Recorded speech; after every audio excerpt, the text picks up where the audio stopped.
Although it sounds like the weapon collection of a Pokemon, I'm afraid it's not. Sorry, Ditto. The Swords of Ditto is actually what it would look like if The Binding of Isaac, Adventure Time, and The Legend of Zelda had a baby.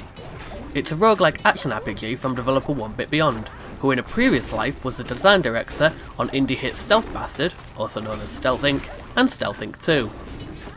The main thrust of the game sees you playing as a randomly generated hero known as the Sword of Ditto, who has been tasked with slaying the evil witch Momo with only 5 days in which to do so. As is the case with many roguelikes, each life will see the world randomly generated with a few constants such as the town, Momo's lair, and a few dungeons containing their own boss fights that reward you with a major buff that should hopefully make the final fight with the witch a little easier. It's very easy to pick up and play with simple move, attack and dodge controls, as well as a button that can be used for abilities and objects such as bombs. Behind the simplicity, however, is a depth of little tricks and nuances that make the game a pretty deep one. For example, stats and abilities are boosted by stickers which can be found in chests around the world, and come in a variety of rarities according to how powerful they are. The more powerful and rarer stickers contain multiple buffs in one sticker. In addition, you can also buy objects known as toys. Think of things like the hookshot from The Legend of Zelda. They're items that can grant you special abilities to aid in both combat and exploring the world around you. These can also be boosted and tweaked using other pickups found in the world. And it does all of this really rather well. The outward simplicity manages to make settling into a rhythm pretty easy, and allows you to set clear goals. You know where you're going, why you're going there, and what you hope to get out of it. Moreover, it helps you learn the patterns of every enemy, and you always feel like there's not an overwhelming amount to learn, so you always feel like you're making progress. Something that's incredibly important in a game that expects you to die a lot. There's a few surprises too to be found, of course, such as the octopus that will let you swap some stickers, or the cat that offers up rare items to those with the means to pay for them.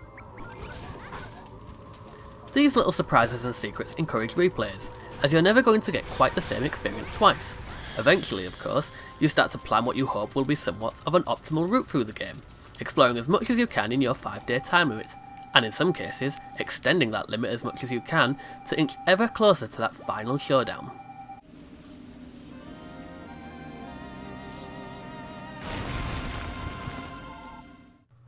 That's not to say it's perfect, however. A major stumbling block is the beginning of every life. See, when you die, the world regenerates. You respawn as a new character in your bed, but you also have to go through a brief introduction where you must travel from your bed to the graveyard to pick up the Sword of Ditto to regain your experience accumulated so far, and any extra stuff you've managed to earn the right to retain between lives. This does seem like a bit of pointless busy work that seems to only add extra seconds into you getting into the game proper, and thus enjoying yourself. In addition, you'll also have to reset some of your control assignments. These seem like minor complaints, but given how much they slow you down every time you die and respawn, they can make the process feel a bit more arduous than perhaps it needs to. There's also something to be said about the way the Swords of Ditto drip feeds you information. For example, the giant space whale that allows you to turn back time and allows you to purchase abilities upon your next life doesn't even show up until you've collected a certain amount of the game's temporal currency. Of course, this is well keeping within the trend of roguelikes such as Rogue Legacy and Dead Cells to lock off parts of the game and not explain them to you. But I can't help but feel that the said lack of explanation hurts rather than helps, especially if you die quite often and give up before even realising you can transfer stickers between lives. That's not to say the game doesn't come recommended. It's got a great sense of humour in the writing, the game has a very charming aesthetic, and it certainly feels like there's a lot to like about the Swords of Ditto. It's not likely to be called among the best of its genre, but it feels like a fairly comfortable, competent game to get into, once you can look past those initial hurdles.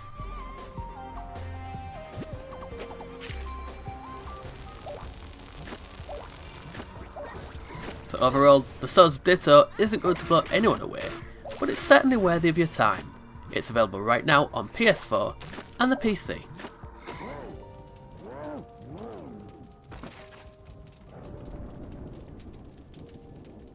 Thanks for watching. If you liked the video, don't forget to give it a thumbs up, and if you want more, you can subscribe. Don't forget to press the bell for those lovely notifications.